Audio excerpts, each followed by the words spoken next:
I called you our very own Bill Gates, both IT innovator and philanthropist in terms of coming up with new learning solutions. Just talk to us about what can be done with a mobile phone. Well, I think in Africa, a mobile phone becomes a multi-purpose device, and the first time that people would use the internet would be from their mobile handset. It just makes sense because there's 15 mobile phones compared to maybe one fixed line in Africa, simply because of the scattered environment and the geography that you have to cover from a telecoms infrastructure perspective. Right. Phones are also very affordable in Africa, and in many countries what's very important is to, for example, have features like a torch, because electricity infrastructure is so poor, and the ability to learn from mobile is certainly allowing us to bridge the digital divide and really create the ability for anybody to be able to learn. I've got a 6-year-old and a 10-year-old, and every single time they've got a school assignment, we Google everything.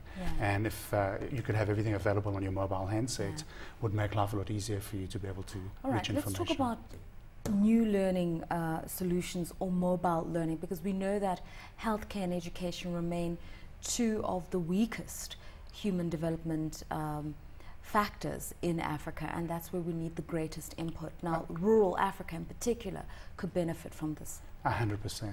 So what's nice about the interactive learning environment that's available for mobile or on the internet is the fact that you can actually assess in real time what the knowledge is that's been attained by the person who's actually learning.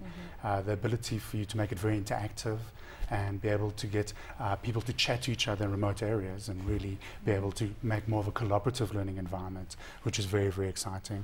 There's features today in interactive learning that allows you to chat to peers around the world, to chat with your lecturer remotely, the ability for you to get information and be assessed in real time, and being able to see how well you're doing. So it's a very interactive way of learning, and any course could basically become available to anybody in a remote area.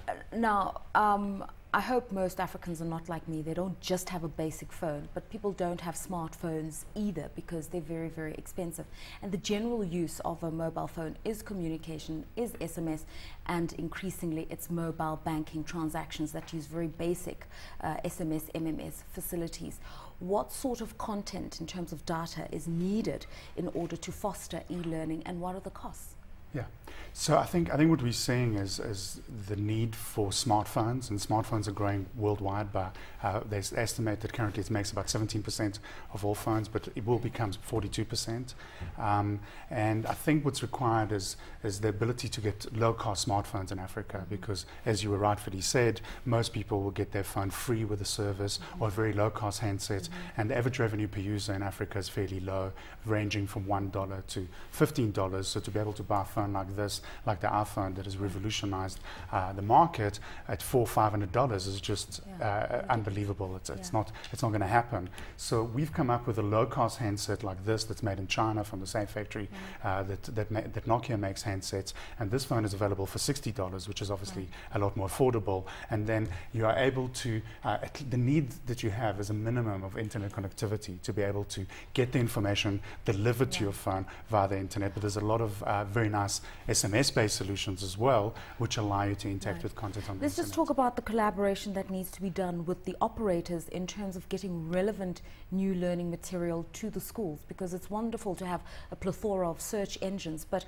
in order for it to be relevant to the curriculum being taught at the schools, there needs to be something a little more structured. Absolutely, and I think government, there's got to be a private-public partnership between government, the mobile network operators, and the people in the education sphere. And I think we're seeing more and more collaboration in that space, which is very encouraging, and we're seeing a lot of very powerful content being generated in multiple languages, which is also an issue in Africa.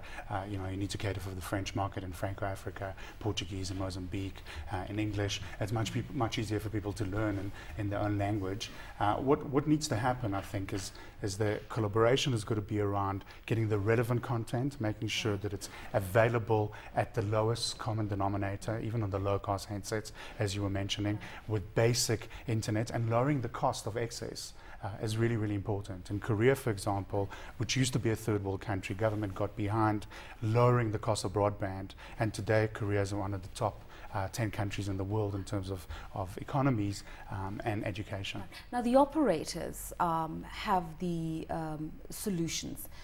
the government has the responsibility, but where does the greatest weight bear in terms of implementation?